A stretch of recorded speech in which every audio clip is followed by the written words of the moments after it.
ஐயங்காறு வீட்டு அழகே, ஐயங்காறு வீட்டு அழகே.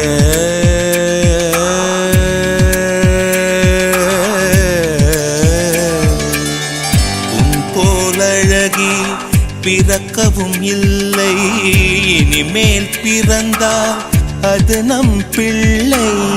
உன் போல் சமத்து உலகினில் இல்லை, காதலன் சமத்து காதலில் தொல்லை. அறியாமைதான் இங்கே பேரின்பம் அன்பே, காதலின் வகுப்பில் மாணவன்தான் பண்டிதனே. ஐயங்காறு வீட்டு